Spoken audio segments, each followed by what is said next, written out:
നമ്മൾ ഫാമിലിയുമായി ഹൈവേയിലൂടെ ട്രിപ്പ് പോകുമ്പോൾ ടോൾ പ്ലാസയിൽ വണ്ടി നിർത്തിയേ വേണ്ട. വിൻഷീൽഡിലെ ആ കുഞ്ഞു സ്റ്റിക്കർ കാണാൻ തനിയെ പൈസ കട്ടായി ഗേറ്റ് തുറക്കും അല്ലേ.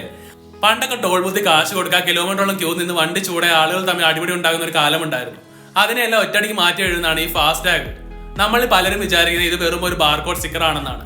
എന്നാൽ ഇതിന് പിന്നിൽ ബാറ്ററി പോലും ഇല്ലാതെ വർക്ക് ചെയ്യുന്ന ഒരു തകർപ്പൻ ഫിസിക്സും പൊതുജനങ്ങൾക്ക് അറിയാത്ത കോടിക്കണക്കിന് രൂപയുടെ വമ്പൻ സാമ്പത്തിക ബിസിനസ് ബുദ്ധിയുമുണ്ട്. നമുക്ക് ഈ ഫാസ്ടാഗിന്റെ ആരും പറയാത്ത കഥ വളരെ സിമ്പിളായി ഒന്ന് കീറിമുറിച്ച് നോക്കാം. ഒന്നാമത്, ബാറ്ററി ഇല്ലാതെ ആ ജാക്ക്പോട്ട് ടെക്നോളജി.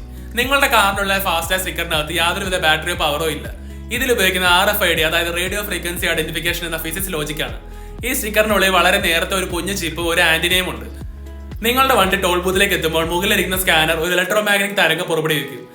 ഈ തരംഗത്തിൽ നിന്നുള്ള പവർ വലിച്ചെടുത്താണ് വണ്ടിയിലെ കുഞ്ഞു ചിപ്പ് ഒരു സെക്കൻഡ് കൊണ്ട് ഓൺ ആകുന്നത്. അത് നിങ്ങളുടെ വണ്ടിയുടെ 24 അക്ക ID നമ്പർ സ്കാൻ ചെയ്ത് ബാങ്കിൽ നിന്ന് പൈസ പിടിച്ചെടുക്കും. രണ്ടാമത്, ഫ്ലോട്ട് മണി എന്ന ഒളിഞ്ഞിരിക്കുന്ന കോടികൾ.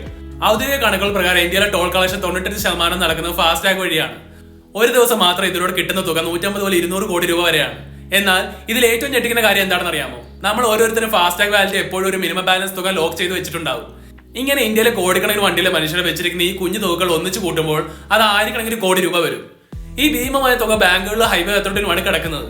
ഇതിനെയാണ് ഫ്ലോട്ട് മണി എന്ന് പറയുന്നത്. ഇതിൽ നിന്ന് കിട്ടുന്ന പലിശയും ലാഭവും എത്ര വലുതാണെന്ന് ആലോചിച്ച് നോക്കൂ. മൂന്നാമത്, പെനാൽറ്റി എന്ന വജ്രായുധം. ഫാസ്ടാഗ് ഇല്ലാതെ ക്യാഷ് ലൈനിലേക്ക് കയറി ഇരട്ടി തുക ഫൈൻ അടക്കണം എന്നൊരു കടുപ്പം വരെ നിയമമുണ്ട്. ഈ ഒരു ഒറ്റ നിയമം കൊണ്ടാണ് വെറും ചുരുങ്ങിയ വർഷം കൊണ്ട് 100% ആളുകളെ കൊണ്ട് സർക്കാർ സ്റ്റിക്കർ ഒട്ടിപ്പിച്ചത്.